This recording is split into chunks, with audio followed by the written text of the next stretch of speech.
La fameuse question « Comment perdre du poids ?»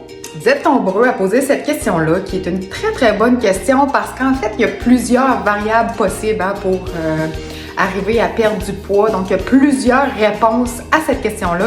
C'est pourquoi je crée une série qui va porter essentiellement sur la perte de poids. Cette série qui va s'appeler en fait « Comment j'ai perdu 100 livres » parce que oui, j'ai pris plus de 100 livres à ma première grossesse, à mes 18 ans. Fait que je vous donne mes stratégies, mes trucs, mes astuces. Mais on va plutôt se pencher sur certains sujets. Donc, chaque épisode va avoir un sujet super intéressant. Donc, je m'appelle Jess et on commence l'épisode 1 à l'instant.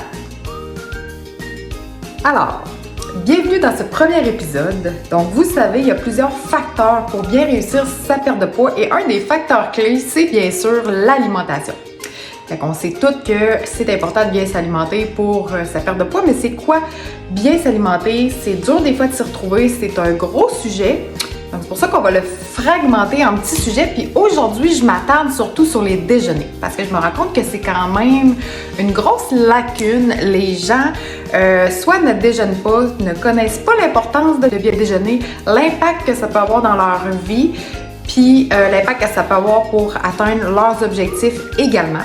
Fait qu'on va regarder c'est quoi la structure d'un bon déjeuner parce qu'il y en a plein qui me disent « Ah ben moi Jess, je déjeune super bien. » Puis quand je pose des petites questions, ben finalement, ils n'ont pas de source de protéines, ils n'ont pas de bon gras. Finalement, il y a beaucoup de sucre transformé. Fait que je vais éclaircir avec vous ce petit point-là.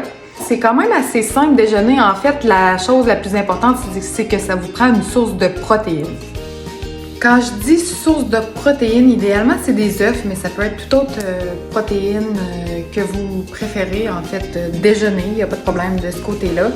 En fait, la protéine va sécréter de la dopamine et la dopamine, en fait, va stimuler l'éveil et la motivation tout au long de la journée. Fait que c'est pour ça que c'est important d'en prendre le matin. Puis c'est important aussi parce que vous allez vous sentir plus rassasié tout au long de la journée. Donc, moins de fringales, moins d'envie de manger du sucre ou un peu n'importe quoi. Donc, c'est pour ça que c'est important. On privilégie les protéines le matin. Donc, le matin, protéines.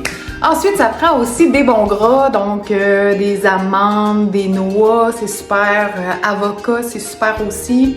Donc les bons gras, c'est important pour nourrir notre cerveau, ça l'aide à la concentration. Et j'aime bien compléter mon déjeuner avec des petits fruits, donc il y a plein d'antioxydants et c'est délicieux. Donc fraises, framboises, bleuets, c'est l'idéal. Sinon, un fruit en général, ça peut être bien aussi. Mais les petits fruits, c'est mes préférés.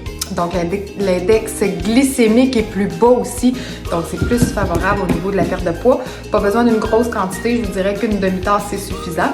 Donc voilà, vous savez comment bien déjeuner. J'espère que ça vous a éclairci sur le sujet. Et dans l'épisode 2, on va éclaircir maintenant le sujet de quoi manger avant un entraînement. Ça, c'est une autre question que j'ai souvent, le avant-après. Fait qu'on va commencer par le avant. Dans un autre épisode, on regardera le après. Donc voilà, j'espère que vous avez trouvé de la valeur dans cette vidéo-là. N'hésitez pas à la partager aux gens autour de vous là, que vous voyez qui ont du mal à bien déjeuner, que vous voyez qui ne déjeunent pas, pour qu'ils voient l'importance de bien déjeuner. Donc voilà, c'est ce qui conclut ma vidéo pour aujourd'hui. Donc le premier épisode de la série « Comment j'ai perdu 100 livres ». Bye!